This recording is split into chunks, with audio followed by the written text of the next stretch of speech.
Hey everyone, Dodge here at Team Chaos MTG, and today we are going to be talking about Standard.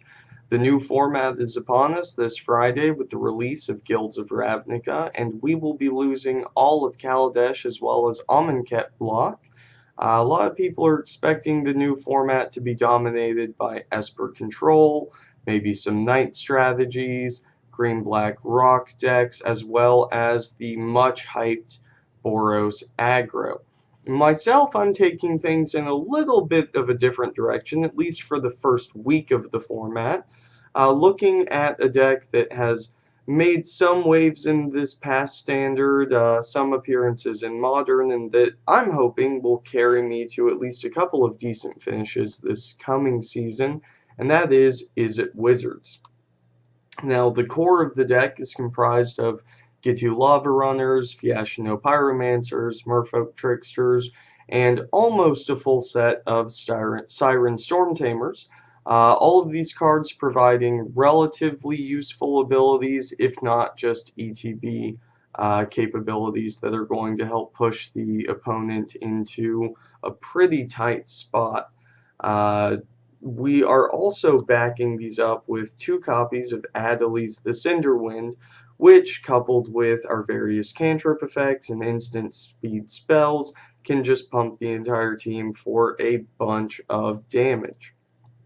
Moving on to the spell suite for the deck, we see a full playset of Wizard's Retort and Wizard's Lightning, because why wouldn't you play those in a blue-red Wizards deck?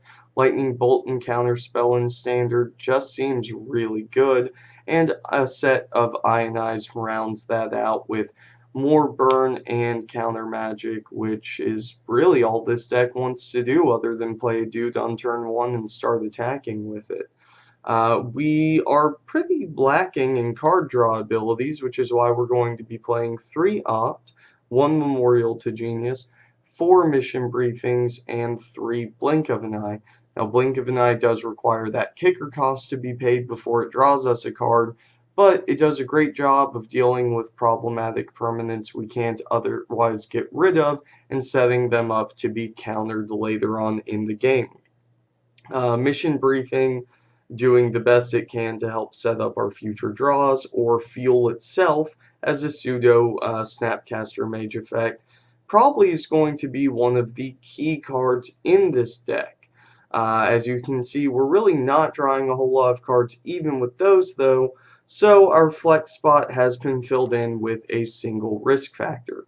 Typically, Punisher-style mechanics are not very good, if not just outright unplayable in their respective formats. This feels a bit different. 4 damage for 3 mana, not a great rate. 3 cards for 3 mana, pretty good. Giving the opponent the decision to make is always bad, but instant speed does help shore things up, and because it's in a flex spot, we're not really concerned with hitting this every single game, nor are we going to be super upset if it underperforms. Moving on to the mana base, we can see a full playset of Sulphur Falls and Steam Vents, a single Field of Ruin, mostly to deal with things like flipped Search for Azcantas, as well as acting as a way to help ensure that we do hit those double blue mana sources when we need to cast those spells, because mana is tight in this deck. We're only playing 2 Izzet Guildgates, and we really would rather not play those, but we do need to make sure that we're hitting blue-blue for those key spells, even though we really don't want our lands to come into play tapped. This is only a 20 land deck, as our curve effectively stops at 5, and that's if we're going to flashback something with Mission Briefing that costs 3. So our real curve stops at 3, but we're going to say it's 5. And we're going to make sure that we play enough blue sources to get 2 of them by turn 2 so that we can play those Wizard's Retorts if we have them in hand. 5 islands, 3 mountains rounds out the rest of the lands, and hopefully that's good enough for us to get through to the key turns where we want to be winning, probably turn 4, turn 5. Goldfishing the deck has shown that it can do that, but there's a lot of new disruption coming up, especially in the form of Assassin's Trophies, so we kind of just have to keep our fingers crossed that this is good enough. The sideboard doesn't look like anything too special at first. a single Disdainful Stroke and Negate with 2 Essence Scatter and 2 Spell Pierces. Spell Pierce is going to be probably the most important counter spell for us out of the sideboard. At just a single blue mana, it does exactly what we want it to do, which is protect our permanents.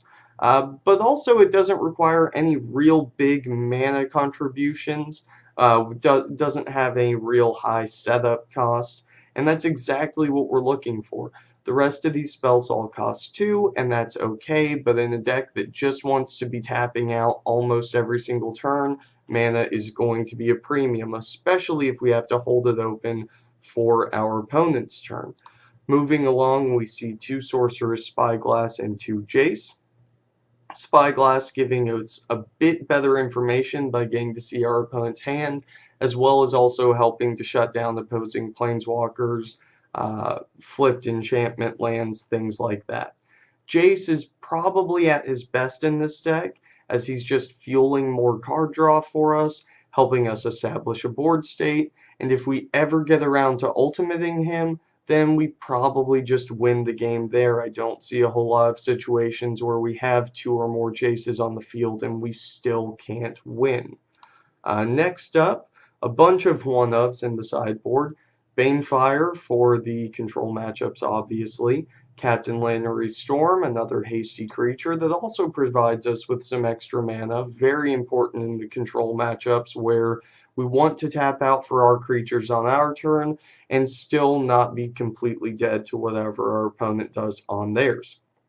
Squee playing much the same role, being able to be cast from anywhere. The only way our opponent's really going to put us off of him is if they resolve an Ixalan's Binding.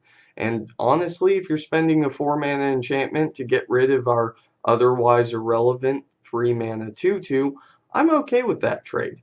Flame of Keld probably seems like an odd choice here, but when we are trying to dump all of our creatures in the first couple of turns, and we do have 4 effectively Snapcaster Mages in the deck, we don't really mind pitching our hand if it means in a couple of turns we can start burning our opponent for 5 off of a single mana. So this card moving forward is either going to be the absolute best or absolute worst sideboarding decision that I've made, and I'm pretty excited to see what happens. Now there's one other singleton I'd like to take a moment to talk about, Selective Snare. This card probably looks incredibly slow, and you're right, it is. Having to spend an additional mana for each target, especially when they have to share a creature type, and at sorcery speed, really not that great for us. The thing to consider here, though, is that this is going to completely wipe out any token-based or other tribal strategies that we might come up against. And we can fire it off for 0 if we just want to get that Adeliz trigger to happen. So it isn't a terrible card, it's just something that we have to consider very, very carefully where and when we're going to bring this in from the sideboard. It could be as good as a River's Rebuke, but we also don't want to be spending that much mana on this type of effect, which is why we have, as mentioned earlier, Banefire. So hopefully this deck does okay for us. Let me know what you think in the comments below. If you have any suggestions for other decks I should cover, give me a shout. Feel free to email us, jdodge@teamchaosmtg.com. Give us a shout here on YouTube, over on Twitch, whatever social media you use.